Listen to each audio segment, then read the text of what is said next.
siang hari ini, yang pertama kita akan melakukan pembukaan.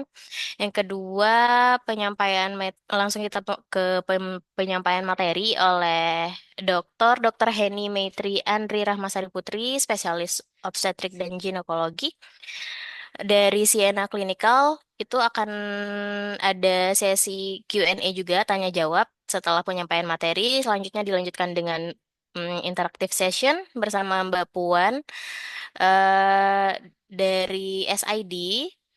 Di situ juga akan ada ada tanya jawab begitu. Setelah materi dan interaktif session, kita langsung ke penutupan. Sebelum ke penutupan, kita mungkin ada pengumuman untuk partisipan terbaik ya. Sebelumnya saya mau menyampaikan untuk kami dari SID yang mengadakan seminar ini sudah menyiapkan hadiah untuk beberapa peserta yang berpartisipasi aktif selama webinar. Nanti untuk pengumumannya akan diumumkan di akhir acara, begitu. Baik, kita langsung saja ya. Pertama kita lakukan pembukaan sebelum kita memulai webinar pada siang hari ini. Mari kita buka webinar ini dengan sama-sama membaca basmalah. Bismillahirrahmanirrahim. Baik, selanjutnya kita langsung saja ke penyampaian materi oleh Ibu Dr. Heni Maitri Andri Rahmasari Putri, spesialis obstetrik dan ginekologi, subspesialis onkologi, Magister Science. Oke, dipersilahkan Dr. Heni. Assalamualaikum warahmatullahi wabarakatuh. Nama saya panjang banget ya. Ah, oke, kita langsung aja. Wait, saya boleh share berarti ya? Boleh, Dok. Oke. Udah kelihatan? Udah dong. Oke. Jadi untuk hari ini kita akan share tentang vaksin HPV dan screening kanker leher rahim. Eh, Screening kanker leher rahim itu termasuk infeksi infeksi HPV. Sorry, itu bukan vaksin tapi infeksi HPV dan screening kanker leher rahim. Untuk hari ini yang akan saya share kurang lebih outline-nya itu adalah em, bagaimana perjalanan penyakit kanker serviks itu. Karena kalau kita mengerti bagaimana perjalanan penyakitnya, nantinya ke depannya itu akan lebih mudah untuk apa ya, menemukan alasan kenapa sih kita harus screening. Kemudian bagaimana strategi pencegahan kanker serviks yang sudah ada di Indonesia, lalu bagaimana penanganan resi prakankernya. Ini ada sedikit em, apa ya, video ilustrasi. Jadi serviks itu sebenarnya adalah bagian dari rahim yang ada di ujung yang menonjol ke vagina. Jadi kalau berhubungan, nah yang di yang berbenturan dengan alat kelamin laki atau penis itu adalah serviks. Nah, kalau sudah pernah berhubungan, sel-selnya bukan lapisan dari serviksnya itu akan ada crack, akan ada luka-luka, nggak kelihatan, nggak kelihatan. Dia harus dilihat di bawah mikroskop baru kita bisa tahu bahwa itu adalah luka.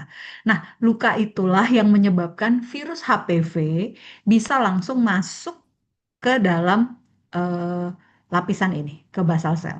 Maaf kalau saya nunjuk kelihatan ya, berarti kelihatan nggak? Kelihatan, Dok. Kelihatan dok. Oke, dia langsung ke basal sel. Nah, kenapa kenapa langsung ke basal sel ini menjadi sesuatu yang penting? Karena basal sel ini dari semua selnya serviks itu yang masih membelah, itu yang masih hidup dan bertambah banyak. Sehingga kalau itu dimasukin oleh virus, otomatis dia ikut membelah gitu. Nah, itu dia. Itulah awalannya. Awalannya terjadi eh, perubahan sel pada serviks disebabkan oleh infeksi virus HPV yang persisten gitu. Jadi eh, banyak sebenarnya yang terinfeksi HPV itu banyak. Hampir 80-90% yang sudah berhubungan seksual terinfeksi HPV. Bedanya ada yang persisten, ada yang tidak persisten. Yang tidak persisten, dia tidak akan jadi apa-apa. Tapi kalau yang persisten, itulah yang lama-kelamaan, seperti pada gambar ini, akan merubah sel pelan-pelan, ya kan? Yang tadinya cuman inti selnya yang besar, cuman sebagian aja. Nanti lama-lama selnya berubah sehingga sampai ke gambar yang di ujung. Bariernya yang warna merah ini pecah terus masuk ke dalam. Nah, itu yang disebut dengan karsinoma in situ atau awal dari kanker. Jadi sebelum itu adalah lesi prakanker. Jadi, nah ini ada urut-urutan perkembangan dari dari normal, ada infeksi, terus berubah sel-selnya menjadi eh, low grade, low grade dysplasia, high grade dysplasia sebelum akhirnya menjadi kanker. Ini adalah human papilloma virusnya. Jadi, oleh sebab itu, kenapa pencegahan kanker serviks dapat dilakukan dengan baik? Dari semua jenis kanker ginekologi yang ada strategi pencegahannya paling robust itu adalah kanker serviks. Dari semua kanker ginekologi. Kanker ginekologi itu maksudnya serviks, rahim, ovarium gitu ya. Serviks yang paling bagus. Kenapa? Karena kita bisa menemukan perjalanan penyakitnya tadi. Kalau bisa menemukan perjalanan penyakitnya, otomatis kita bisa tahu kita harus approach dari mana supaya belum jadi kanker sudah diselesaikan gitu ceritanya. Nah, ini adalah human papilloma virus. Human papilloma virus itu dibagi dua, ada yang oncogenik dan non-oncogenik. Yang oncogenik itulah yang menyebabkan kanker serviks. Sementara ada yang non-oncogenik. Kalau non-oncogenik itu em, akan menyebabkan terjadinya kutil kelamin atau kita sebut dengan kondiloma acuminata. Nah, dari semua kanker serviks, dari semua HPV onkogenik, yang paling prominent itu adalah 16-18. Tambahan lagi untuk di Indonesia adalah 52. Karena kedua jenis HPV, strain HPV inilah yang paling banyak ditemukan menyebabkan kanker serviks. Lalu, ini ada data epidemiologinya bahwa bagaimana kanker serviks di Indonesia masih cukup tinggi. Kenapa kanker serviks dari Indonesia masih cukup tinggi? Sejujurnya karena screeningnya belum jalan. Screeningnya bisa apa saja? Nanti kita lihat di yang berikutnya. Jadi ada strategi screening kanker leher rahim. Yang pertama adalah strategi primer, yang kedua adalah sekunder. Yang primer itu apa? Mencegah infeksi HPV persisten. Caranya bisa vaksin, bisa yang seperti dilakukan untuk mencegah kanker secara keseluruhan, menjaga menjaga daya tahan tubuh kita. Gitu. Itu kan untuk semua kanker ya, tidak hanya untuk kanker serviks. Artinya harus olahraga, makan yang sehat, memiliki memiliki kebiasaan-kebiasaan yang sehat. Itu kan tidak hanya untuk kanker serviks ya, untuk semuanya. Lalu ada lagi strategi strategi pencegahan sekunder. Strategi pencegahan sekunder itu adalah menemukan lesi prakanker. Nah, menemukan lesi prakanker itu sebenarnya banyak caranya. Tidak hanya dengan pap smear yang sering didengar. Tidak hanya dengan pap smear, tapi bisa juga dengan IVA. IVA itu adalah teknologi yang paling sederhana, teknik yang paling sederhana untuk menemukan ada atau tidaknya lesi prakanker. IVA itu artinya tenaga kesehatan, baik bidan ataupun dokter, itu melihat langsung serviksnya. Jadi melihat langsung serviks itu amat sangat penting.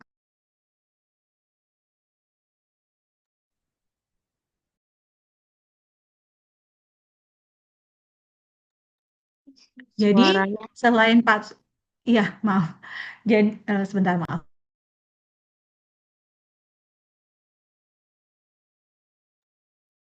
Jadi menemukan lesi prakanker itu bisa dengan IVA, dilihat langsung, kemudian diberikan asam asetat, atau dengan pap smear. Kemudian yang berikut, maaf,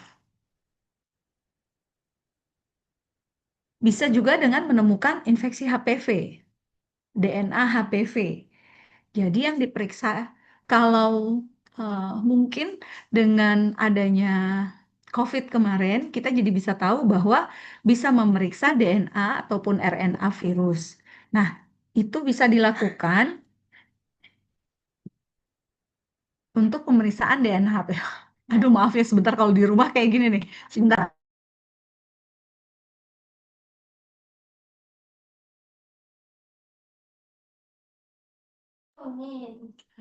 Jadi menemukan infeksi HPV persisten. Selanjutnya, kalau sudah ditemukan, lalu ditangani. Jadi ada terapi lanjutannya, gitu. Apakah itu nanti di krioterapi, konisasi, baik dengan cold knife, lead, LEDs. Intinya kalau sudah ditemukan bisa kita tangani. Gitu. Jangan sampai sudah jadi kanker. Itu yang paling penting. Jangan sampai sudah menjadi kanker. Oke. Nah, ini adalah kapan sih kita harus melakukan screening kanker serviks. Dari sini kita bisa lihat bahwa screening itu bagusnya itu dilakukan di usia 30 tahun. Tetapi di Indonesia ini hmm, saya merasa karena usia menikahnya masih banyak yang muda juga, usia berhubungan seksualnya masih banyak yang lebih muda, jadi seharusnya ada tambahan. Tambahannya adalah kalau sudah menikah atau berhubungan seksual paling tidak 3 tahun, juga sudah bisa dimasukkan dalam eh, eh, dimasukkan dalam kelompok yang harus dilakukan screening kanker serviks. Oke, lalu ini adalah untuk vaksin HPV-nya. Jadi sekarang sudah ada vaksinnya, tidak seperti dulu. Belum ada vaksinnya, jadi kita belum tahu bagaimana cara melawan HPV-nya. Seperti diketahui kalau virus itu sampai dengan sekarang, obat-obatan yang benar-benar membunuh virus itu tidak ada. Hampir semua strategi untuk melawan virus itu adalah dengan vaksin. Gitu.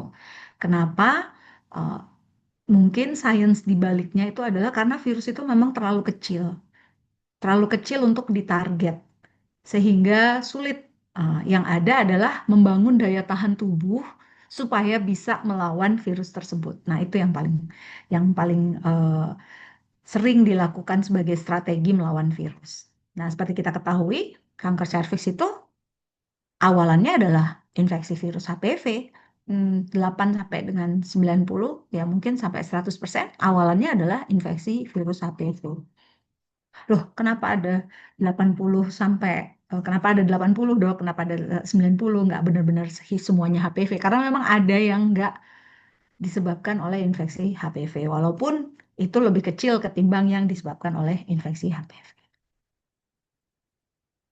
Oke, ini adalah data Indonesia bahwa ini adalah HPV atau infeksi virus tipe apa saja yang paling umum pada kanker serviks. Nah, kita bisa lihat nih, ada 9 tipe yang 4 sampai 9 tipe utama yang menyebabkan kanker serviks. Oke. Ini data HPV, infeksi HPV di Indonesia. Lihat di sini, di Indonesia ini ada HPV 52. Jadi bukan 16-18 saja. Sedikit berbeda dengan data dunia. Jadi makanya eh, selalu ini mungkin berhubungan dengan Siena, selalu harus ada penelitian yang isinya itu adalah benar-benar milik data orang Indonesia. Karena ternyata ada bedanya. Ini adalah data HPV di Indonesia lagi yang menyebabkan high grade squamous intraepithelial lesion. Apa itu dok? Yang tadi, yang sebelum jadi kanker. Nah, jadi dari yang sebelum jadi kanker ternyata yang ditemukan itu adalah 52, 16, 18. Paling tingginya adalah 16, ya kan? Tapi 52-nya udah tinggi. Nah, kalau sudah jadi kanker, sudah jadi squamous cell carcinoma itu adalah kankernya, itu adalah 52, 16, dan 18. Lagi-lagi 52 muncul selalu di Indonesia. Kenapa vaksinasi atau vaksin HPV ini dijadikan salah satu strategi untuk pencegahan? Karena diketahui antibodi alamiah kita yang melawan HPV itu tidak terlalu tinggi atau rendah, cuman kurang lebih sekitar 50% dari yang harusnya. Gitu. Bahkan setelah infeksi alamiah, jadi kan kalau virus itu kalau sudah pernah infeksi pada dasarnya, makanya kenapa vaksin itu sebaiknya pada anak usia muda. Karena pada saat itu mereka biasanya belum berhubungan seksual, belum pernah kena infeksi HPV, sehingga daya tahan tubuhnya belum ada. Jadi diberikan vaksin supaya memiliki daya tahan tubuh yang khas atau khusus untuk HPV. Setelah infeksi alamiah ini, kadang kadar serum antibodinya tetap rendah. Kadar antibodi rendah tidak memberikan jaminan proteksi apabila ada reinfeksi. Tuh. Lalu kemudian ada lagi kata-kata beberapa wanita dengan infeksi persisten gagal untuk serokonversi. Serokonversi itu artinya eh, HPV itu sebenarnya ada banyak, banyak sekali. Ada 200. Yang onkogenik itu ada 200. Cuman ya tadi 16, 18, 52 itu yang paling sering. Nah, kalau kita eh, seorang pernah terinfeksi misalnya yang 16, dia harusnya memiliki daya tahan tubuh juga untuk melawan yang 18, 52, dan yang lain-lain. Tetapi tidak semuanya seperti itu. Itu yang disebut dengan serokonversi. Oke, ini adalah jadwal pemberian vaksin HPV pada orang dewasa. Lalu yang paling penting yang di bias kemarin ini adalah jadwal pemberian vaksin HPV menurut IDAI 2020 untuk anak-anak. Jadi usia 9 sampai dengan 14 tahun dapat diberikan vaksin HPV sebanyak 2 kali. Bahkan penelitian terbaru sudah mulai bergeser vaksin HPV-nya itu sebanyak 1 kali. Nanti mungkin Kemenkes akan mengeluarkan bahwa ya cuma 1 kali aja suntiknya, cukup 1 kali. Tetapi ya itu tadi ada restriksinya. Restriksinya adalah di usia 9 sampai dengan 14 tahun. Artinya ketika sudah melewati usia tersebut tidak bisa lagi sebanyak 2 atau 1 kali. Harus full 3 kali pemberian. Oke, kita lanjutkan. Nah, ini screening kanker leher rahim. Ada 3 jenis, pap smear, IVA, dan yang mungkin baru didengar sekarang itu adalah pemeriksaan DNA HPV.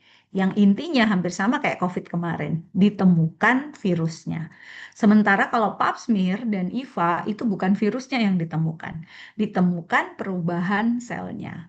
Gitu. Jadi kan urut-urutannya adalah virusnya berhubungan seksual dulu, kemudian ada luka, luka yang tidak terlihat, kemudian virusnya masuk terutama di daerah luka-luka tersebut, terus kemudian virusnya bertahan di dalam karena virusnya masuk sampai ke basal sel, bertahan di dalam, disebut dengan infeksi persisten. Ketika infeksinya persisten, sel-selnya berubah. Nah, sel-sel berubah inilah yang tertangkap oleh pap smear ataupun IVA. Sementara kalau pemeriksaan DNA HPV adalah benar-benar pemeriksaan virusnya, apakah virusnya ada atau tidak. Nah, ini yang tadi dilakukan hampir di semua negara itu berkesimpulan dilakukan pada usia 30 tahun ke atas. Tetapi sepanjang saya berpraktek sebagai konsultan onkologi, saya merasa usia ini harus sedikit lebih muda. Kenapa? Karena ternyata tidak jarang kita temukan kanker serviks di usia-usia 30. Nah, udah jadi kanker serviks di usia 30. Artinya proses perubahan selnya itu terjadi jauh sebelumnya. Bisa 5 tahun sebelumnya. 55 tahun dari 30 kan usia 25 tahun. Makanya saya lebih setuju dengan yang kedua.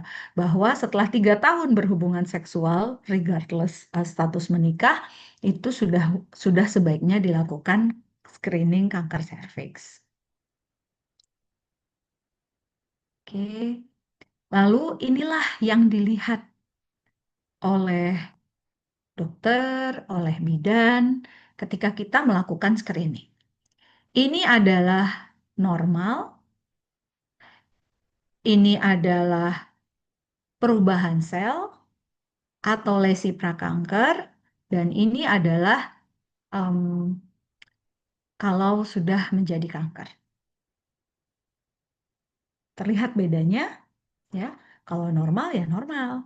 Ini kalau sudah diberi asam asetat, eh, kemudian terlihat lesi-lesinya, nah itu berarti sel-selnya sudah berubah. Jangan panik. Yang penting sudah bertemu dengan tenaga kesehatan, nanti akan ada terapinya yang bisa dikerjakan. Lalu ini kalau sudah menjadi kanker ya, kalau sudah menjadi kanker, terapinya tentunya adalah terapi kanker. Ini sedikit juga salah satu yang penting untuk saya sampaikan. Serviks itu sel-selnya atau lapisan-lapisannya mengikuti usia. Kalau usianya masih muda, daerah yang sangat mudah untuk dimasukin infeksi HPV itu letaknya di permukaan. Seperti ini. Kalau masih muda, kalau sudah usia 26 ke atas, 25, 26 ke atas, dia akan mulai masuk ke dalam. Lalu kalau usianya lebih matang lagi atau malah menopause itu sudah tidak terlihat. Dia pasti daerah tersebut daerah yang sangat mudah untuk terkena infeksi HPV itu ada di dalam sini. Nah, itu dia. Jadi, maksud saya ini juga salah satu faktor risiko infeksi HPV. Semakin mudah berhubungan seksualnya, semakin mudah untuk terinfeksi HPV. Kenapa? Karena daerah yang sangat sensitif atau daerah yang mudah sekali untuk dimasuki virus HPV itu di permukaan kalau usianya masih muda. Kan kalau berhubungan seksual kelamin laki-laki sampai dengan daerah sini, sampai dengan cervix atau portio.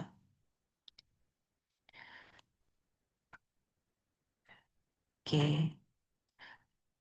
Ini pemeriksaan DNA HPV. Dikatakan bahwa pemeriksaan DNA HPV itu memiliki sensitivitas yang tinggi untuk screening kanker serviks.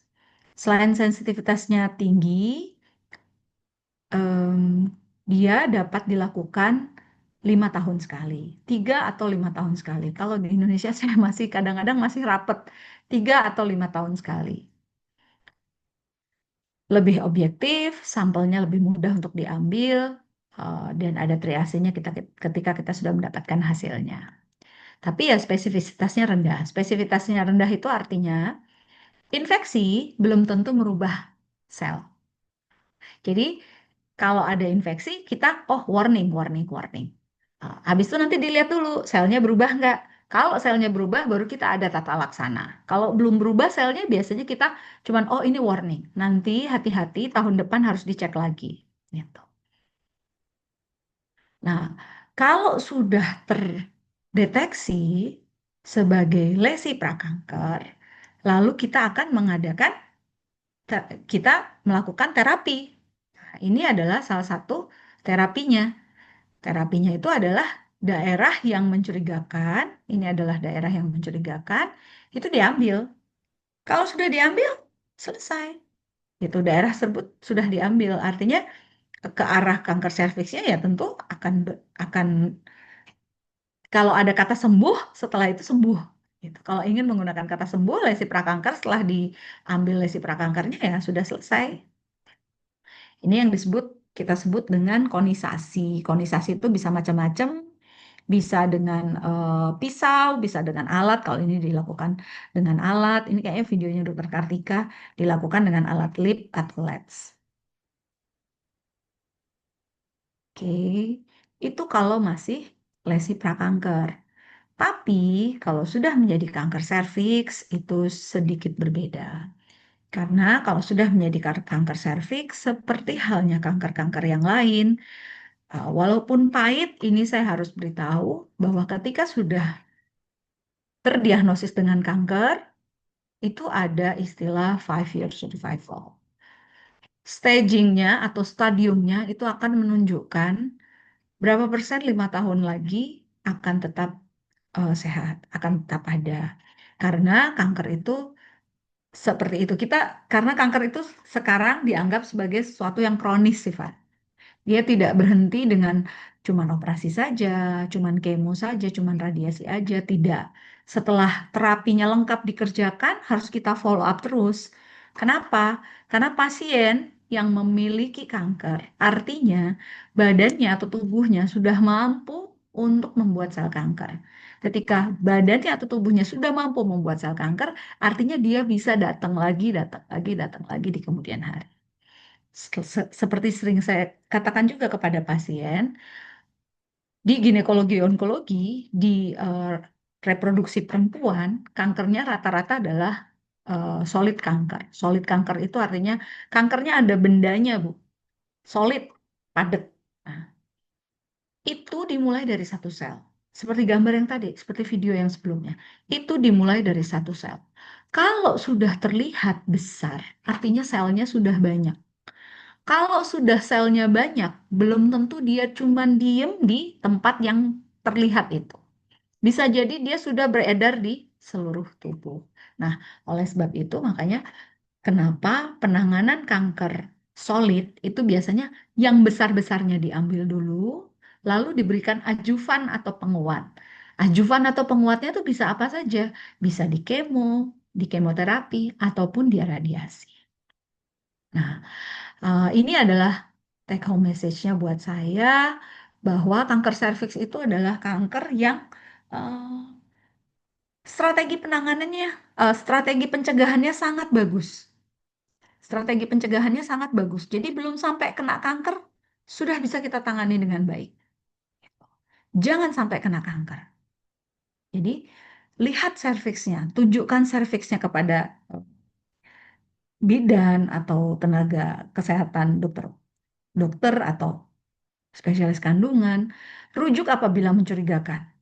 Mari turunkan angka kejadiannya sehingga kita dapat menghindari angka kesintasan yang rendah. Angka kesintasan itu bahasa Inggrisnya adalah survival. Jadi 5 tahun lagi berapa persen yang tetap bertahan. Grafik ini adalah grafik kanker cervix overall survival. Jadi bagaimana bertahannya setelah 5 tahun. Yang pertama adalah stadium 1A, 1B, 2A, 2B, 3A, 3B, 4A, 4B. Bisa dilihat di sini, semakin tinggi stadiumnya, semakin tinggi stadiumnya datang kepada untuk mencari pertolongan kesehatan, itu semakin rendah juga angka survivalnya, atau kesintasannya, atau bertahan hidupnya. Demikian, saya pikir sampai di sini. Terima kasih. Kalau ada pertanyaan mungkin bisa langsung. Baik, terima kasih banyak Dokter Heni atas pemaparan materinya.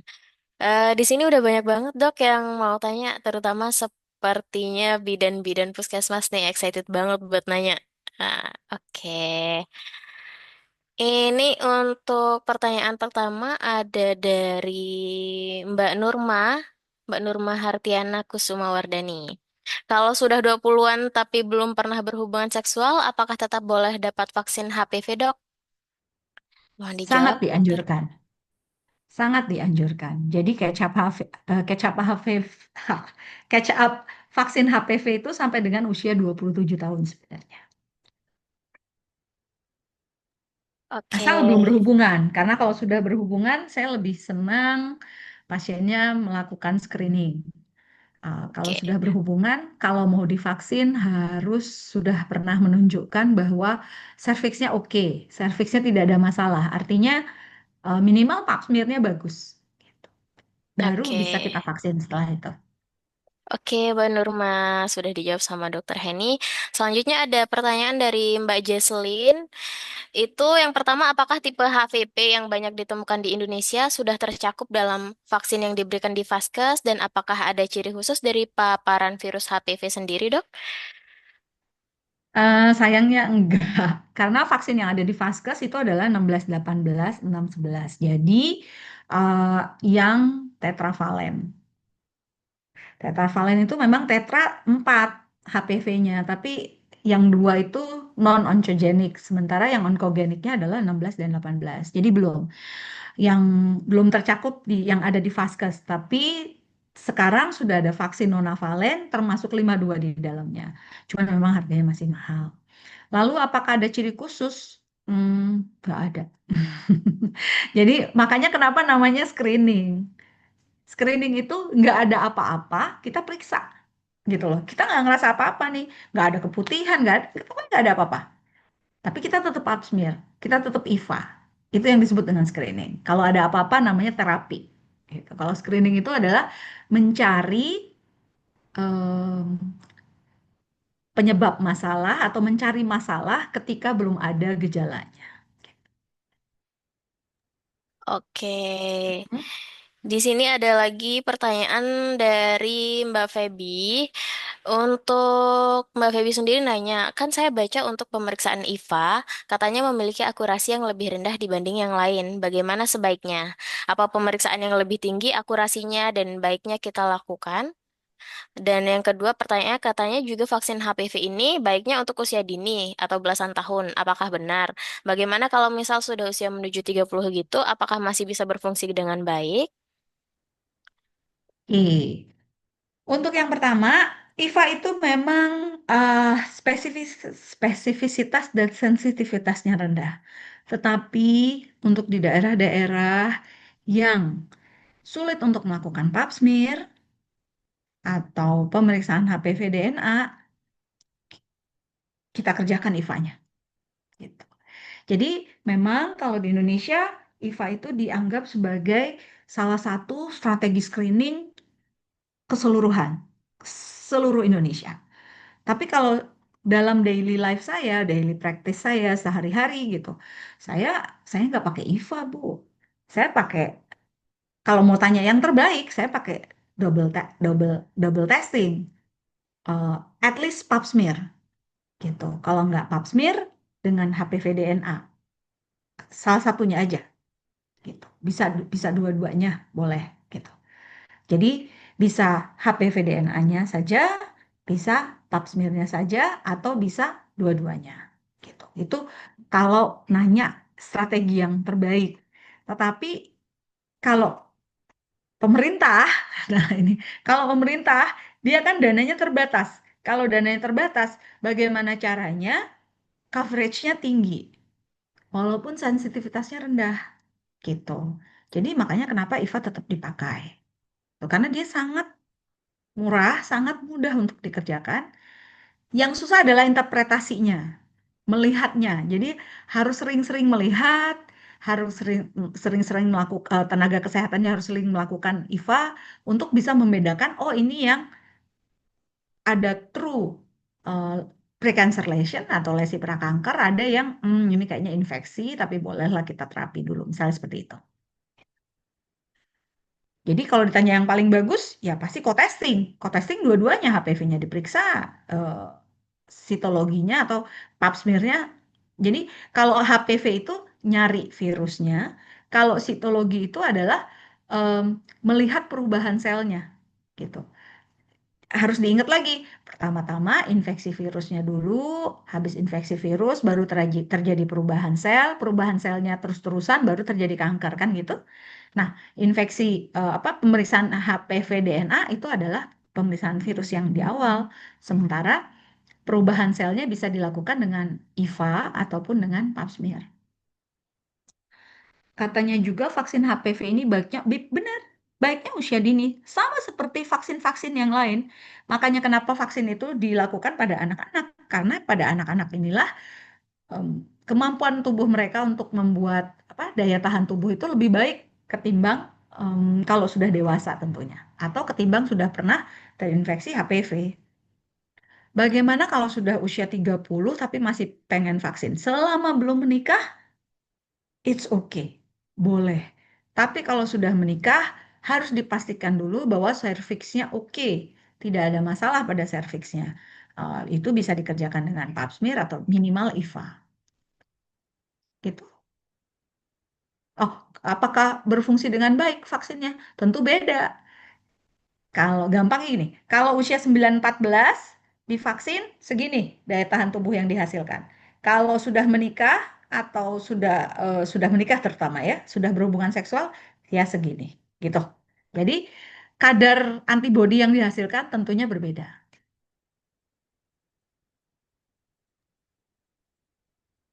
Mbak Rana Sri raise hand. Boleh Mbak Rana kalau misalnya mau open mic? Ya, izin Mbak Desiva. Saya ada pertanyaan ini Bu Dokter. Selamat siang Bu Iya, Dokter. siang Mbak, gimana? Saya dari Puskesmas Sengkol Bu Dokter di Lombok Tengah. Jadi saya yang Iya. bertanyakan ini Bu Dokter, bagaimana sih penanganannya untuk yang HIV positif yang kita rujuk nih ke rumah sakit Bu Dokter? Apakah yang kita hasil pemeriksaan kita di Puskesmas sudah HIV positif, dia harus melakukan pap smear lagi untuk melihat hasil yang lebih spesifik lagi, atau eh, atau bisa langsung dilakukan krioterapi, Bu Dokter. Soalnya dulu Bu Dokter waktu pelatihan kita dibilang sama apa namanya tuh sama dokternya nanti dianjurkan pasiennya untuk melakukan krioterapi. Sedangkan selama ini Bu Dokter yang saya rujuk Bu Dokter ke rumah sakit itu pasiennya eh, kembali lagi ke puskesmas Bu Dokter. Jadi, bagaimana sih penanganan yang tepat sehingga kita juga yang di puskesmas nanti untuk konseling pasien itu jelas, Bu Dokter. Apakah kita konseling ke rumah sakit, nanti di rumah sakit akan dilakukan pasmir ulang atau nanti di rumah sakit akan dilakukan tindakan gitu, Bu Dokter. Terima kasih, Bu Dokter. Terima kasih Mbak Rana.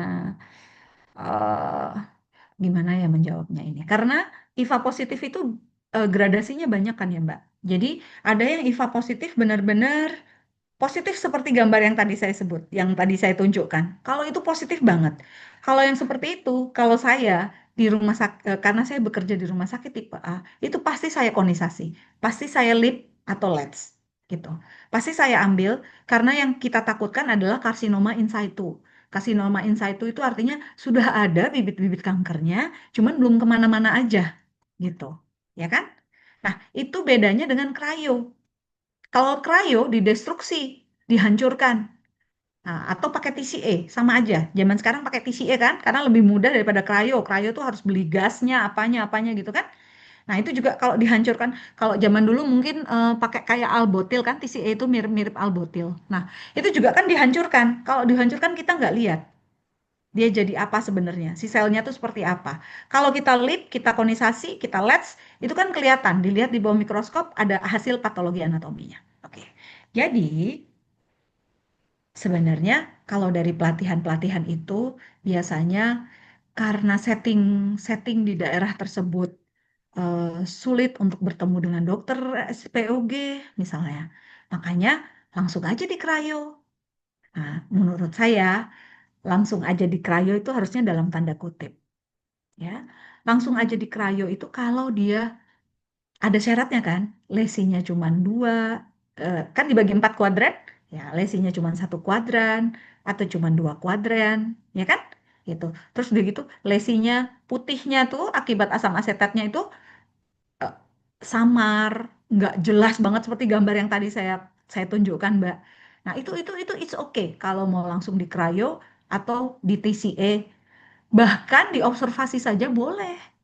Makanya mungkin dikembalikan itu karena ya sudah ini observasi aja. Tolong ibu bidan atau ibu tenaga kerja tenaga kesehatan yang merujuknya ini tolong pasien ini dijagain. Jangan sampai nggak datang lagi buat IVA. Misalnya karena dia IVA dan rumahnya dekat sama rumah ibu, boleh 6 bulan sekali dilihat-lihat, nah, lihat-lihat, jangan dilepas gitu loh Bu. Arti, jadi menurut saya seperti itu Bu. Jadi mungkin dipulanginnya lagi karena sudah dilihat, oh ini ternyata tidak tidak terlalu tebal, eh, atau sudah ternyata nggak punya pap smear juga Bu. Misalkan Ibu rujuk kemana gitu ya, ke rumah sakit itu, tapi dia juga nggak punya pap smear, dia juga nggak bisa ngerjainnya gitu kan. Karena nggak punya pap smear itu lebih karena nggak punya dokter ahlinya ya Bu. Karena dokter ahli sitologi atau patologi anatomi untuk membaca hasil pap smear itu di Indonesia tuh cuma ada 250 gitu. Jadi kalau seluruh Indonesia, bahkan saya tahunya tuh ada yang di pap smear hari ini baru selesai 1 bulan lagi. Nah, itu karena tenaga yang untuk membacanya juga nggak ada. Karena tenaga tidak membacanya juga tidak ada, kita, yaitu tadi, kalau dia masih aceto white-nya itu tidak terlalu tebal, itu kita observasi aja boleh kok, gitu loh. Dan cuman di satu kuadran, ibunya punya PCA, itu juga boleh kok, gitu. Itu maksudnya, Bu. Jadi, buat saya, semua ibu bidan, semua dokter, semua spesialis yang sudah mengikuti workshop lesi prakanker, begitu pulang ke rumah, pertama kali yang dilakukan adalah rumah sakit tempat saya bekerja ini dukungannya sampai di mana? Itu. Puskesmas saya ini dukungannya sampai di mana? Kalau saya rujuk ke rumah sakit A, di rumah sakit A itu ada nggak dokter yang bisa bacanya? Nah, itu sebenarnya yang harus dilakukan pertama kali supaya rujukannya lancar gitu. Karena nggak semua rumah sakit, Bu, nggak semua PPK 2, ini kan PPK 1 ya, dari PPK 1 kan ke PPK 2. Nggak semua PPK 2 itu boleh bisa pap smear, itu masalahnya. Gitu. Betul. Nggak semua PPK 2 punya krayo, itu masalahnya. Gitu. Jadi gitu ya, Bu ya, kira-kira ya. Nah, kalau misalkan dia jelas banget, Bu, tebel banget, chinnya ini kalau dilakukan sesuatu ini adalah chin 3 atau displasia berat, itu nggak mungkin nggak dikerjakan apa-apa. Pasti harus di lip, konisasi, atau bahkan kalau aduh udahlah susah sekali kalau seperti ini angkat rahim. Misalnya Bu, seburuk-buruknya gitu.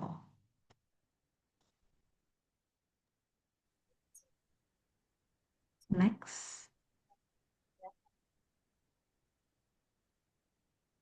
Cukup sama Selanjutnya. untuk HPV DNA yang positif dengan tipe lain itu tindakannya seperti apa dok? Kalau misalnya yang tipe lainnya itu tipe 53. Yang harus diingat adalah satu, perjalanan penyakitnya. Perjalanan penyakitnya itu adalah infeksi dulu, habis infeksi berubah selnya. Berubah selnya bisa dilihat dengan pap smear atau IVA. Gitu. Jadi kalau infeksinya sudah positif, selnya tidak berubah, boleh kok diobservasi dulu. Nah, gitu. Boleh kok kita tunggu dulu, cek lagi 6 bulan atau 1 tahun kemudian, tergantung terlihatnya seperti apa. Gitu kok. Oke, ada yang raise hand lagi dok. Mbak Hesti, silahkan open mic.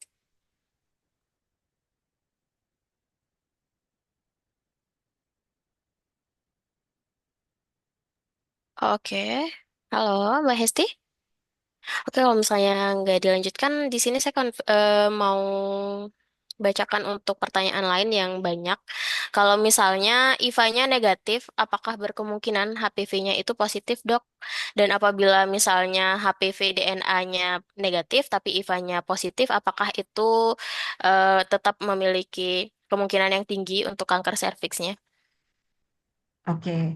Kalau IVA-nya positif, bisa nggak HPV-nya negatif? Jawabannya bisa, Bu. Gitu. Karena eh, HPV DNA itu, pemeriksaan HPV DNA itu mm, ada banyak gitu. Tetapi kalau yang seperti itu tentu risiko untuk menjadi kanker serviksnya menjadi lebih rendah gitu. Kenapa? Karena dia berarti bukan yang 16 maupun 18 atau 52 atau nomor-nomor yang lain yang 31, 33 yang seperti tadi. Gitu. Karena pemeriksaan HPV DNA itu kan genotyping. Genotyping itu artinya nomornya keluar Bu habis itu. Gitu. Jadi, walaupun ada ya pemeriksaan HPV DNA cuman ngasih tahu ini high risk, ini low risk gitu. Tapi biasanya nomornya keluar. Nah, kalau nomornya keluar, kalau dia 16, 18 sama 52, hati-hati banget, ya kan? Kalau yang lain-lain, boleh kok observasi. Gitu. Bisa nggak dok HPV-nya positif, tapi habis itu IVA-nya negatif? Ya bisa, Bu. Kan perjalanan penyakitnya infeksi HPV dulu, habis infeksi HPV baru dia perubahan sel, kan gitu. Infeksi HPV diperiksanya pakai pemeriksaan DNA HPV. Perubahan sel diperiksanya dengan IVA atau dengan pap smear. Gitu. Ya, Oke. Oh, silakan Mbak Hesti. Untuk Mbak Hesti Suryani dari Puskesmas Mantang ya. Iya, Mbak. Terima kasih, Mbak. Nggih. Izin bertanya, Bu Dokter. Tadi ya gimana? dijelaskan bahwa, nggih, tadi dijelaskan bahwa untuk penularan human papilloma virus jalur non-seksual itu, melalui jalur non-seksual itu sekitar 80%-nya kan melalui jalur seksual dan berarti 20%-nya melalui jalur non-seksual. Kalau yang jalur non-seksual ini melalui kontak seperti apa saja untuk penularan eh, human papilloma virus ini, Bu Dokter? Sama kalau misalnya yang melalui jalur seksual, apakah kan yang menularkan itu dari laki-laki ke perempuan melalui hubungan seksual yang masuk melalui apa namanya cervix? Bagaimana? Apakah artinya laki-laki itu sudah berhubungan seksual dengan wanita lainnya sebelumnya, Dok? Itu aja, Bu Dokter. Oke. Eh, boleh bertanya sama panitia, ini yang jadi pesertanya semuanya tenaga kesehatan atau ada awam ya? Ada awam juga dok. Cuman yang bertanya lebih banyak memang dari bidan puskesmas karena sepertinya dari awal kita ajak webinar memang excited untuk webinarnya dok. Oke deh. Jadi, utamanya adalah berhubungan seksual. Intinya sih berhubungan seksual. Cuman, kalau saya lebih senang untuk tidak mencari siapa yang duluan. Laki-laki apa perempuan? Laki-laki apa perempuan? Aduh, pusing kepala saya, Bu. Itu itu nggak masuk ke dalam job deskripsi. Yang jelas berhubungan seksual itu yang utama, gitu. Nah, lalu kita terjemahkan begini. Semakin sering berhubungan seksual, semakin muda berhubungan seksual, semakin usianya muda berhubungan seksualnya, semakin sering berhubungan seksualnya, semakin banyak partnernya, semakin mudah infeksinya. Itu saya jawaban. Jawaban saya titik, Bu, sampai di situ. Gitu. Karena apa? Baik, Dok. Terima Kami, kasih. kami tenaga kesehatan, kita tenaga kesehatan terutama, ini Ibu Bidan ya, kita harus memikirkan bahwa eh, tujuan kita tuh adalah cakupan, tujuan kita tuh adalah kalau bisa ketangkep. Nah, tetapi yang jangan menimbulkan stigma gitu. Iya, Dok. Stigma itu adalah kalau sudah infeksi HPV, oh ini pasti pernah berhubungan ya sama yang lain. Itu namanya stigma, Bu. Karena basically enggak gitu. Banyak kok yang eh, cuman cuman satu istrinya, ternyata cuman eh, Positif. infeksi HPV juga. Iya, gitu. Iya, Dok. Banyak kok yang kayak gitu. Intinya utamanya adalah berhubungan seksual. Sementara yang lain itu adalah yang berhubungan dengan terkena dengan karena HPV itu kan ada di cairan tubuh, Bu. Nah, jadi jangan dibayangkan cuma ada di vagina, di ludah gitu juga bisa gitu. Jadi makanya HPV itu jangan dipikirkan bahwa dia cuma untuk saya serviks. CA anus bisa, CA nasofaring bisa gitu, Bu. Jadi itu berhubungan dengan cairan tubuh. Nah, khusus untuk sel serviks memang paling utamanya adalah berhubungan seksual gitu. Gitu ya, Bu ya. Terima kasih, Bu Dokter. Sama-sama. Dok, mungkin melihat waktu ini aku bisa raise Siap.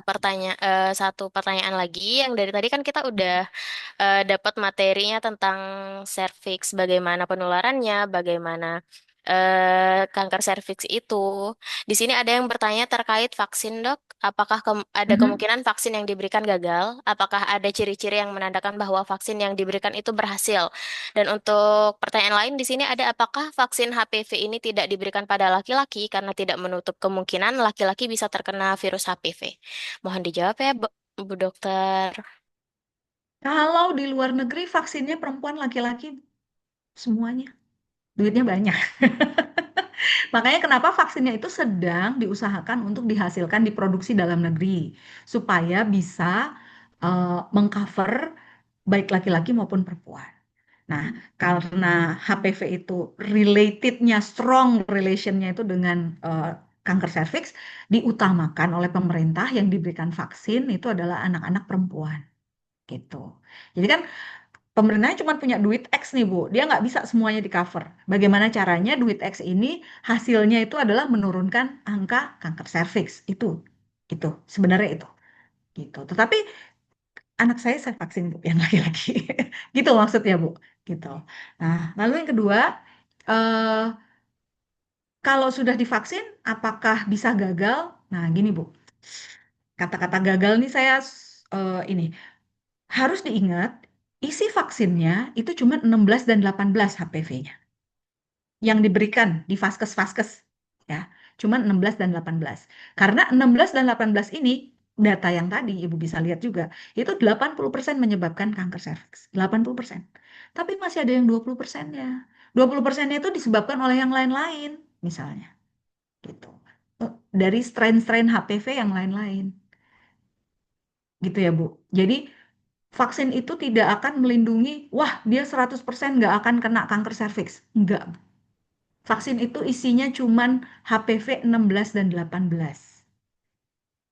Gitu. Kalau ada rezeki banyak, pakai yang nonavalen, itu cuman ada 7 HPV onkogenik dan 2 yang tidak onkogenik. Jadi artinya cuma 7 dari 200 HPV yang lain. Tapi 7 itu yang di cover adalah 16, 18, 52, 31, 33. Nah, itu yang banyak-banyak, yang banyak menyebabkan kanker serviks. Tapi yang terutama adalah 16, 18. Artinya, kalau sudah divaksin, tetap harus pap smear, tetap harus IVA ketika sudah menikah. Vaksinnya harus diulang nggak, Dok? Belum ada. Sampai dengan sekarang datanya belum ada. Harus di booster itu belum ada. Tuh, vaksin ini sudah hampir 20 tahun, belum ada untuk booster. Tapi kalau sudah menikah, tetap di screening. Ah, kalau gitu mah screening aja dong, Dok. Boleh, Bu. Tetapi untuk anak-anak kita kan kita pengen yang terbaik. Gitu. Jadi kalau pengen yang terbaik ya kasih perlindungan yang baik juga. Gitu. Nah, selain yang eh, kanker serviks itu bisa disebabkan oleh jenis yang lain yang bukan 16-18, ada juga kanker serviks yang tidak berhubungan dengan HPV. Angkanya kecil, Bu. Dari 100 orang yang kanker serviks paling cuma ada 5 sampai dengan 10 orang. Tetapi ada yang bukan berhubungan dengan infeksi HPV. Itu. Jelas, Mbak? Atau ada yang kurang saya jawabannya? Baik, cukup jelas, cukup bisa dirangkum, Dok. Siap. Waktu sudah menunjukkan pukul 2 siang dan dokter sepertinya ada meeting lagi ya, Dok ya. After ini, ya. Terima kasih banyak, Dok, atas pemaparan materinya. Saya rangkum sedikit ya terkait materi yang sudah disampaikan dan beberapa pertanyaan yang sudah diajukan. Jadi, kenapa kita sangat penting untuk screening terkait kanker serviks ini? Karena di Indonesia sendiri masih tinggi untuk kasus kanker serviks yang salah satunya disebabkan belum berjalannya screening. Jadi mungkin dari pemaparan Dr. Heni hari ini bisa kita simpulkan bahwa mengikuti webinar ini adalah bentuk kita lebih sadar terkait screening HPV itu sendiri, terutama di Indonesia, baik itu untuk eh, mohon maaf agak ribut, baik itu untuk perempuan maupun laki-laki, seperti yang ditanyakan oleh Mas Zek tadi ya, sama salah satu bidan puskesmas tadi. Dan untuk virusnya sendiri itu tidak bisa disembuhkan karena virus itu belum ada obat penyembuhnya ya teman-teman. Jadi untuk eh, strategi untuk melawan virusnya sendiri kita harus membentuk kekebalan tubuh untuk melawan virus itu sendiri. Begitu. Terima kasih banyak Dokter Heni atas waktunya. Semoga apapun yang disampaikan, pemaparan materi maupun pertanyaan, jawaban dari pertanyaan yang tadi bermanfaat bagi kita semua yang ada di webinar ini ya. Terima kasih banyak, semoga bermanfaat. Sekali lagi, screening kanker serviks. Mau pakai apa aja boleh. Mau pakai IVA, mau pakai pap smear, mau pakai HPV DNA. Yang penting di screening, gitu ya. Terima kasih banyak. Wassalamualaikum warahmatullahi wabarakatuh. Waalaikumsalam warahmatullahi wabarakatuh. Baik, teman-teman, untuk pemaparan dari Dokter Heni sudah selesai. Kita mungkin bisa lanjutkan untuk di sesi berikutnya. Ada interactive session dari Mbak Puan Nurul Ramadhani, SKPBD as Coordinator of Health Communication dari SID yang akan memaparkan materi terkait health communication dan hubungannya terhadap HPV. Silakan Mbak Puan. Oke, terima kasih Mbak Desiva. Sebelumnya screenku sudah terlihat. Aman. Oke, selamat siang para Bu Bidan Puskesmas, teman-teman semua atau ibu-ibu dan bapak-bapak yang hadir pada hari ini. Perkenalkan saya Puan, saya salah satu bagian dari Summit Institute for Development. Kebetulan saya di Divisi Health Communication. Mungkin di sini para Bu Bidan yang bekerja di Puskesmas sudah sering dengar dari ibu hamil atau ibu nifasnya yang kayak saya dihubungi Summit kemarin gitu, saya di WA Summit atau saya ditelepon sama Summit gitu. Nah, ini adalah orang-orang yang di belakangnya. Kebetulan hari ini kita akan sharing aja seputar apa sih sebenarnya WhatsApp Automation dan Call Center yang ada di Summit Institute for Development ini. Seperti yang kita tahu, kayak media sosial itu sekarang sudah merambah kemana-mana. Nggak hanya WhatsApp, nggak hanya TikTok, nggak hanya Instagram gitu. Kayak yang tadi Dokter Henny bilang, kalau misalnya ada yang sakit-sakit nih, biasanya kita sebagai perempuan atau ibu-ibu yang sakit, kayak bisa sakit perut biasa, kita carilah di TikTok sakit perut gitu, atau kita cari di internet sakit perut. Terus nanti biasanya pasiennya tuh akan tersugesti, kok sakit perut merambah ke kanker serviks, kok sakit perut tiba-tiba kayak ada kanker usus nih atau ada kanker perut. Nah, itu sebenarnya salah satu strategi yang kita ingin cegah karena semakin berkembang pesat teknologi, semakin banyak informasi kesehatan yang bisa didapat, terkadang itu istilahnya salah untuk diambil persepsinya oleh para ibu hamil, ibu nifas, atau ibu dengan wanita usia subur. Dengan halayak banyak itu hampir sangat possible untuk disalahartikan. Nah, kami dari Summit itu berusaha untuk memanfaatkan secara optimal perkembangan informasi ini agar tidak salah dipersepsikan ke masyarakat atau para halayak banyak gitu. Nah, kebetulan di SID itu ada namanya WhatsApp Automation SID. Apa sih bedanya WhatsApp yang ibu-ibu gunakan sehari-hari dengan yang kita gunakan?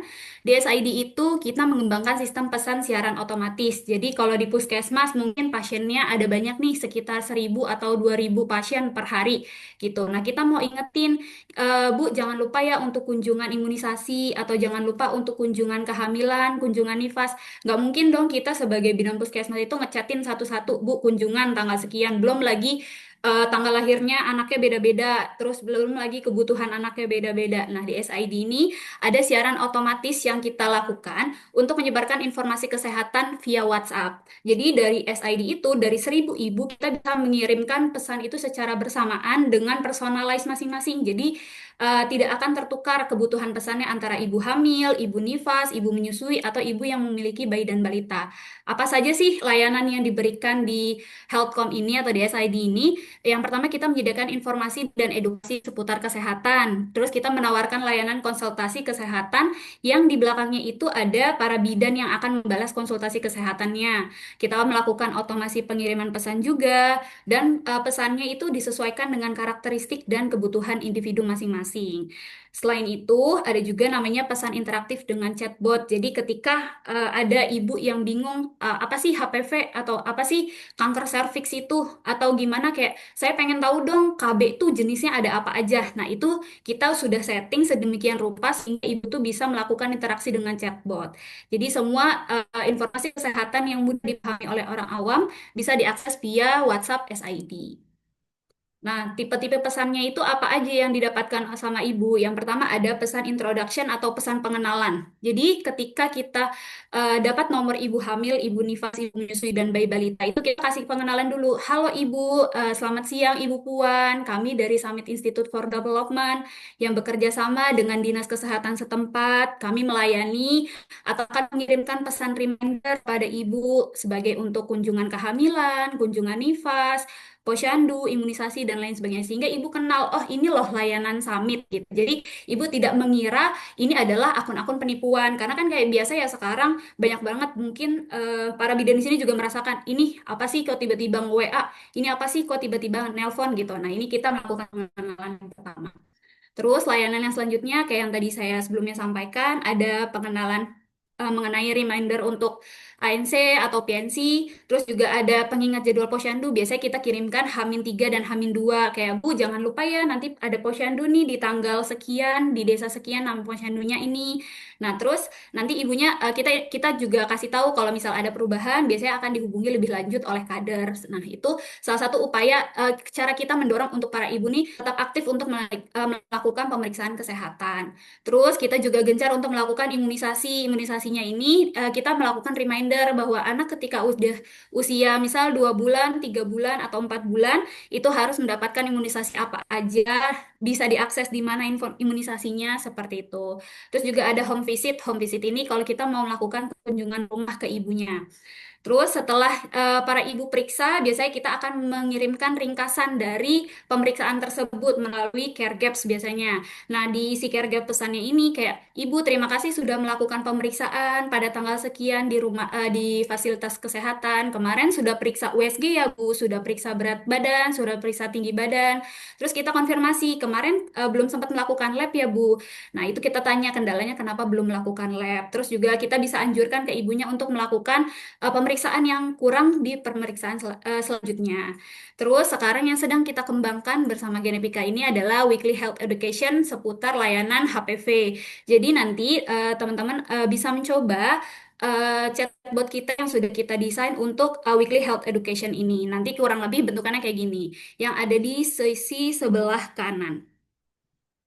Nanti kita akan uji coba, terus kita juga ada multivitamin reminder dan monitoring. Ini kayak kita mengingatkan ibu untuk minum tablet tambah darahnya, minum tablet MMS-nya, atau kalau misalnya ada ibu yang dengan hepatitis B, itu kita monitoring minum obatnya. Nanti selain itu kita tanya apakah ada efek samping nih yang ibu rasakan setelah minum obat tersebut, apakah ada mual muntah, ataukah ada kendala misalnya efek sampingnya jadi diare, pusing berlebihan, dan lain sebagainya. Itu bisa kita kontrol dengan melakukan monitoring rutin.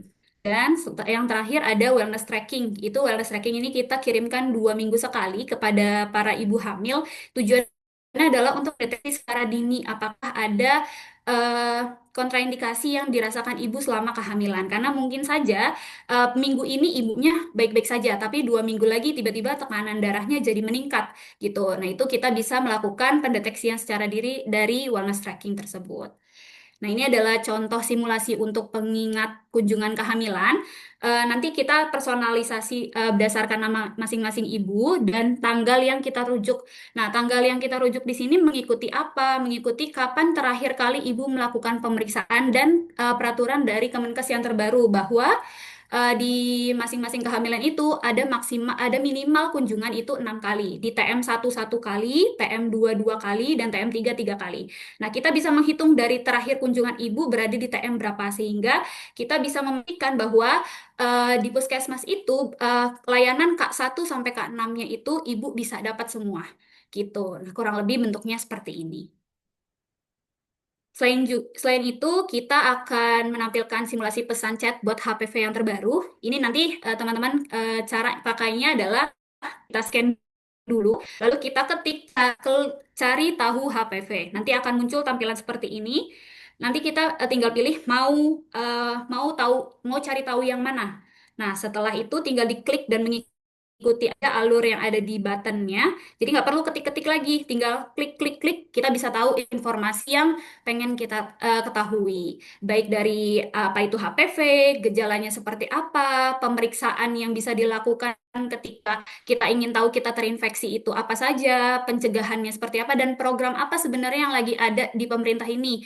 Contohnya kayak misalnya pemeriksaan IVA gratis kah, atau ada pemeriksaan pap smear gratis kah, atau misalnya ada kayak vaksinasi gratis nih untuk wilayah setempat dan lain sebagainya. Nanti ketika sudah membaca semua topiknya, sekiranya masih ada yang dibingungin, bisa klik button yang konsultasi pada bidan. Nanti bidannya akan membalas sesuai dengan kekhawatiran yang ibu ingin tanyakan. Nanti kalau sudah selesai, bisa diklik selesai dan bisa mengisi survei kepuasan sehingga kita akan terus memperbarui layanan sesuai dengan apa yang dibutuhkan oleh masyarakat setempat. Gitu. Nah, selain WhatsApp, di SID juga ada call center. Nah, call center ini tipe pelayannya bisa kita yang menelpon keluar atau pasien yang menelpon ke kita atau beneficiaries yang menelpon ke kita. Apa aja sih yang dilayani sama call center itu? Yang pertama, yang pasti kita menyediakan informasi dan edukasi kesehatan via telepon. Terus juga kita melakukan pemantauan dan konsultasi kesehatan karena di balik call center ini juga para bidan yang melakukan call-nya. Terus secara otomatis ini kita menggunakan predictive dial. Nah, predictive dial ini maksudnya apa? Jadi kalau misalnya Bu Bidan pengen nelpon seluruh ibu yang TM1 nih. Nah, ketika mau telepon TM1 ternyata ada 50 ibu yang perlu ditelepon. Kalau kita manual kan kita kayak ngetik satu-satu kayak 08 sekian-sekian kita telepon. Ntar kita ganti lagi pasien yang selanjutnya. Nah, kalau di sistemnya SID, kita tinggal input 50 pasien tersebut, nanti dia akan call-nya itu akan berjalan sesuai dengan antrian teleponnya. Dan itu akan lebih efisien dari segi waktunya. Nah, nanti bisa menyebarkan nomor yang ada di sini, yang 021 3000 6001 ini kepada para ibu di wilayah kerjanya agar nge-save dulu nih nomornya. Jadi sewaktu-waktu ada nomor yang telepon atas panggilan ini tidak bisa diangkat untuk mengetahui informasi dan edukasi kesehatan bagi ibunya. Nah, yang terakhir kita bisa uji coba nih. Boleh semuanya mengeluarkan handphonenya, terus scan di barcode ini, lalu di kolom WhatsApp ya ketik cari tahu HVV. Oke, Nanti silakan akan teman-teman. muncul chatbot seperti yang tadi didemokan. Lihat, nih sudah mulai ada yang masuk. Oke, udah mulai coba ya. Oke, boleh dicoba chatbot WA-nya dari Summit ya. Baik, Bu Dokter Heni, terima kasih atas waktu dan materinya. Semoga sehat selalu. Terima kasih, Bu Dokter. Oke, ini sudah mulai pada coba nih Mbak Desiva. Kita udah mulai masuk satu-satu. Nanti kalau misal ada yang bingung, bisa ditanyakan lagi. Oke, great. Oke. Mbak Puan mau sambil ada pertanyaan nih? Oh ya, boleh, boleh. Ini aku stop share atau biarkan saja dulu? Biarkan aja deh dulu. Ini ada yang nanya Oke. dari Mbak Nimade Dwi Larasanti. Izin bertanya, bagaimana dengan kita yang wilayah terpencil yang sebagian ibu-ibu tidak punya HP Android, Mbak Puan? Hmm, oke. Baik, terima kasih Bu Nimade. Jadi selain kita di WhatsApp, kita juga bisa di call center gitu. Jadi kalau ibu-ibu yang tidak ada HP Android tetapi masih tetap terhubung via telepon dan nomor teleponnya aktif untuk dilakukan telepon, itu kita bisa lakukan panggilan melalui call center SID. Jadi informasinya tetap bisa didapatkan oleh para ibu-ibu. Itu.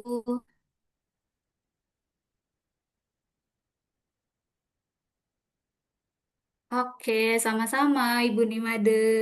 Nanti boleh minta tolong para Bu Bidan untuk nge-share ini di screenshot aja, terus mau di-share ke wilayah setempatnya juga boleh, biar para ibu-ibu yang tidak sempat hadir pada webinar ini tetap mendapatkan ilmunya, jadi tahu HPV itu apa, pemeriksaannya seperti apa saja, dan lain sebagainya. Itu.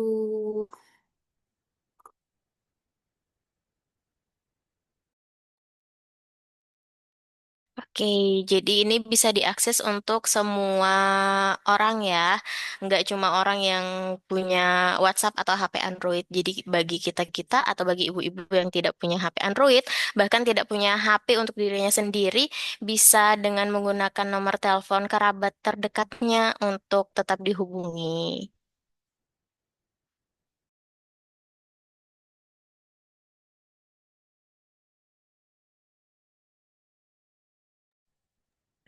Oke. Kalau dari Helcom sudah Mbak Desiva ini sudah banyak yang masuk juga, kayaknya sudah di screenshot juga ya. Nanti bisa dikirimi juga PPT dan chatbotnya ke para yang hadir partisipan hari ini supaya bisa di-share lagi. Gitu Mbak Des. Thank you. Halo Mbak Jesslyn, saya suka sekali chatbotnya dilengkapi informasi dan juga gambar yang membuat info jadi lebih mudah dipahami. Terima kasih Mbak Jesslyn, keren banget WhatsApp-nya. Makasih Mbak Sri Pujiastuti.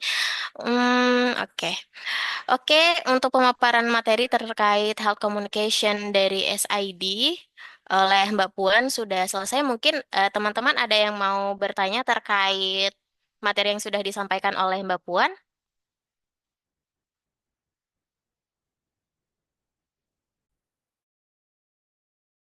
Bisa raise hand atau mungkin diketik di room chat ya.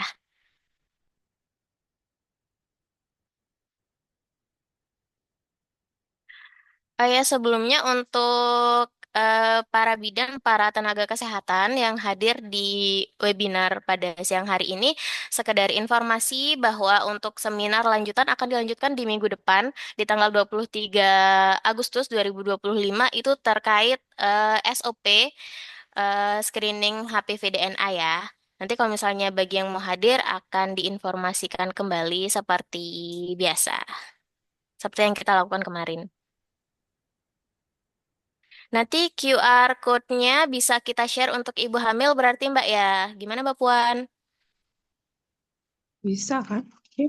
Bisa, bisa. Nanti kita kirimkan QR code-nya dan nomor call center-nya. Jadi kalau misalnya mau menghubungi konsultasi bisa lewat WhatsApp atau call center. Mas Zakaria Ansori, izin bertanya apakah ada batasan waktu atau jam khusus untuk bertanya dari WhatsApp SID?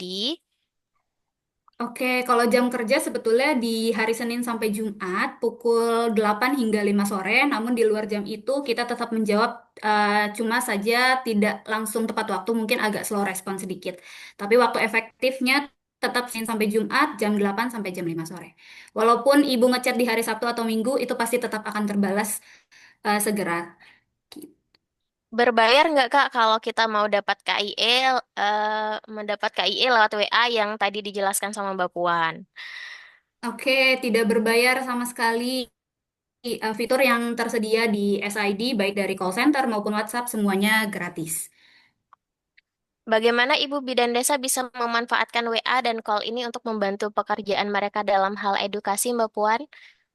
Oke, jadi untuk dalam hal edukasi, ketika bidan desa ingin memanfaatkan WA dan call ini, ibu tinggal bertanya aja via WA apa yang ingin ibu ketahui, atau misalnya mau nge-share ke masyarakat supaya masyarakat lebih aware tentang kesehatan atau lebih aware tentang kapan anak mereka harus imunisasi, kapan mereka harus melakukan kunjungan kehamilan, kapan jadwal posyandu, itu bisa langsung ke WhatsApp atau call kita. Oke, ini ada lagi yang bertanya. Berarti untuk ibu-ibu hamil sudah sering mendapat health education.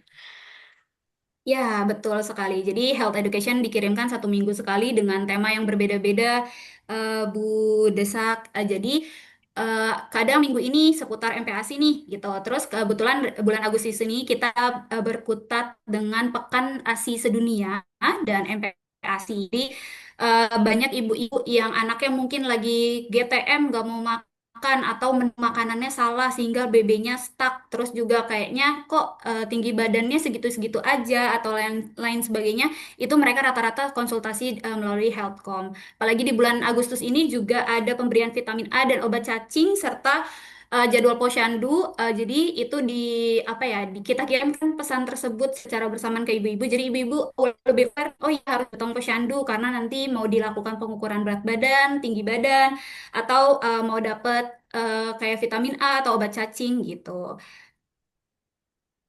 Oke, untuk remaja apakah ada health education-nya? Untuk saat ini health education remaja baru di HPV, tapi kita terbuka sekali untuk menambahkan health education lagi di remaja. Jadi bisa aja nanti anak-anak yang mungkin sudah masuk ke SMP atau SMA itu mendapatkan informasi yang sesuai dengan kebutuhan mereka. Apalagi kayak Gen Z itu sekarang informasi kesehatannya tuh cepat banget gitu. Jadi daripada salah persepsi dan mendapatkan informasi yang tidak sesuai, lebih baik kita akan bantu penyebaran informasinya ini.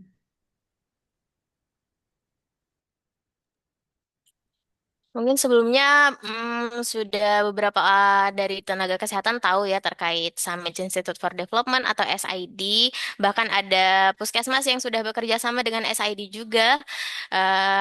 Nah, salah satu yang ada di SID yang sudah Mbak Puan jabarkan, yang sudah Mbak Puan sampaikan itu terkait health communication. Itu yang ada di SID yang belum tentu ada di organisasi lain.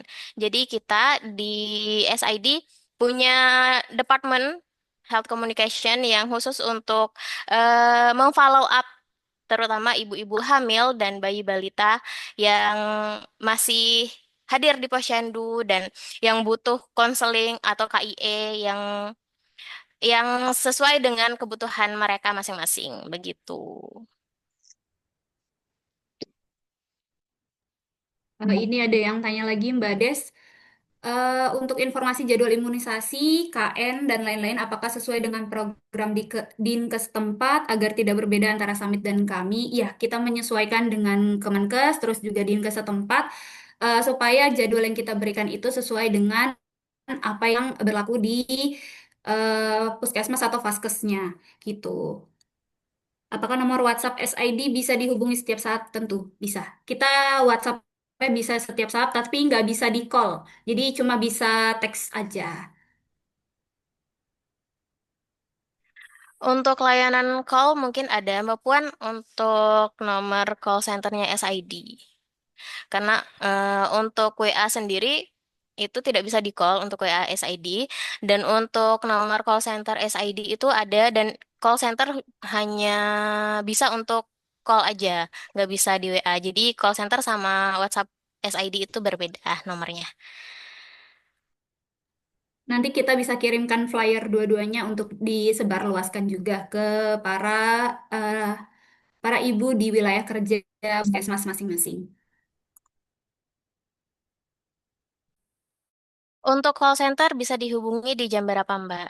Untuk call center jam kerjanya Senin sampai Jumat dari jam 8 pagi sampai jam 5 sore itu masih bisa dihubungi ya. Dan untuk apabila ada call masuk atau inbound ke call center SID itu akan ditelepon kembali supaya pulsa dari penelpon tidak diambil. Jadi dari kita aja gitu biar gratis tetap. Begitu Mbak Yeni.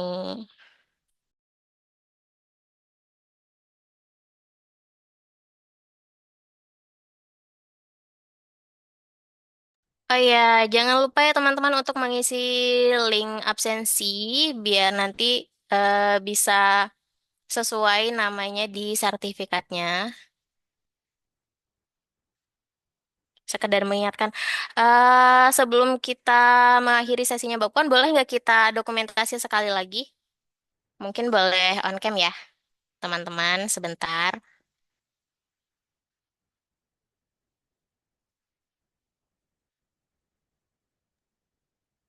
Mbak Ami mungkin, Oke, Mbak Ami atau Mbak Rima boleh ya dibantu. ya. Mungkin sudah on cam semua ya, Bapak dan Ibu sekalian. Mungkin kita bisa berikan senyuman terbaiknya. Satu, dua, tiga. Oke. Kemudian yang kedua, satu, dua, tiga. Oke. Ya. Terima kasih Bapak dan Ibu. Terima kasih Mbak Ami. Baik, apakah masih ada pertanyaan terkait health communication yang ada di SID, teman-teman? Kita diskusi santai aja ya untuk interactive sessionnya.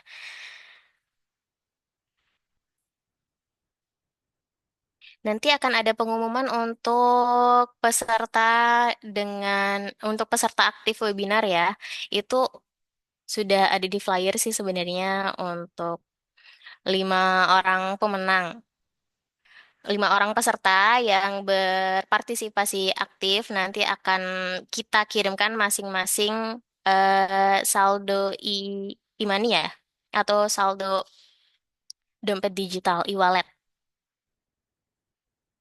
Nanti bagi pemenang yang beruntung, bagi peserta yang beruntung bisa kontak ke aku ya atau ke kontak yang sudah tertera di flyer. Thank you.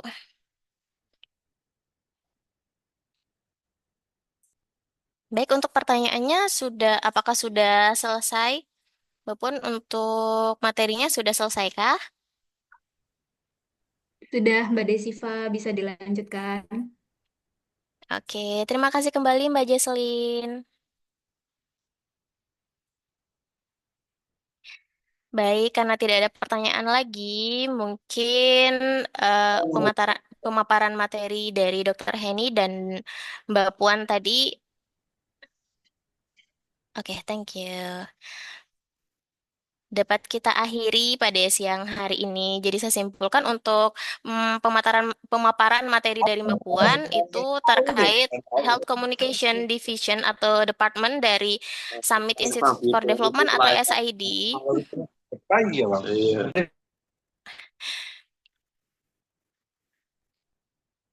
yang bertugas untuk memfollow up beneficiaries kita, untuk memfollow up ibu hamil, ibu nifas, bayi dan balita terkait pemeriksaan atau informasi kesehatan yang dibutuhkan untuk masing-masing peserta. Untuk share materinya nanti akan di-share oleh Mbak Ami ya. Oke. Untuk barcode atau nomor WhatsApp SID dan call centernya nanti akan kita share juga. Bisa di-share untuk ibu bidan mungkin bisa share untuk pasien-pasiennya, untuk ibu hamil atau ibu dari bayi balita yang membutuhkan ya. Untuk panitia, apakah sudah mendapatkan nama-nama peserta yang beruntung itu? Iya, sudah Mbak Desiva. Apakah kita umumkan sekarang, Mbak Ami yang Ya, umumkan atau aku? bisa. Jadi Boleh. ini adalah 5 pemenang dari peserta terbaik atau peserta paling aktif di siang hari ini.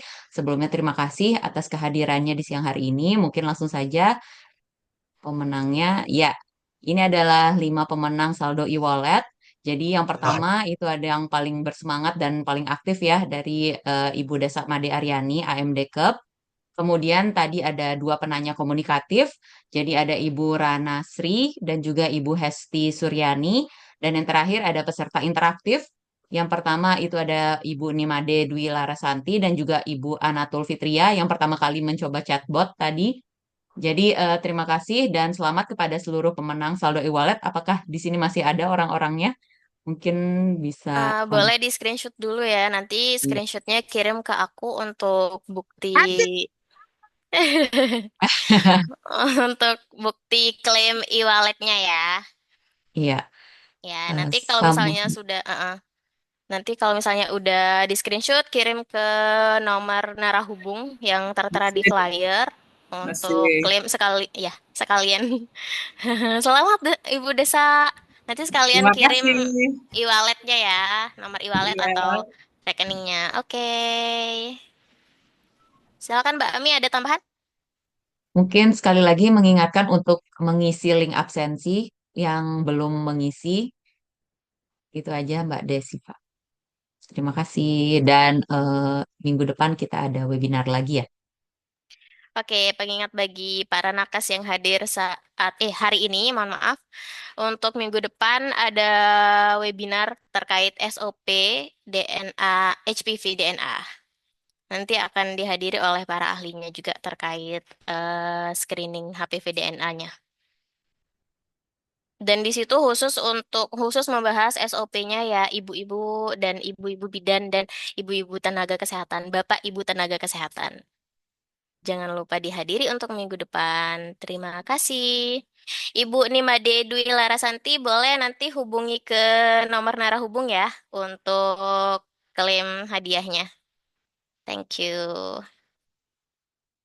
Baik, teman-teman, mungkin itu yang bisa kami sampaikan dari SID. Terima kasih sudah menghadiri webinar kita pada siang hari ini. Terima kasih banyak kepada narasumber yang sudah berbagi ilmu dan wawasan yang sangat bermanfaat, serta kepada seluruh peserta yang sudah setia mengikuti acara sampai akhir.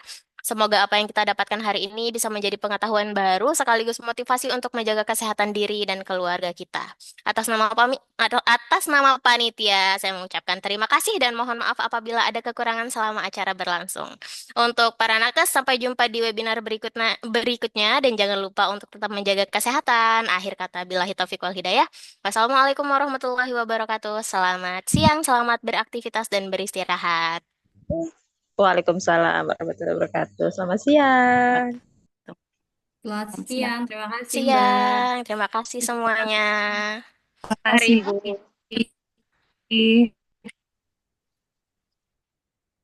Hmm.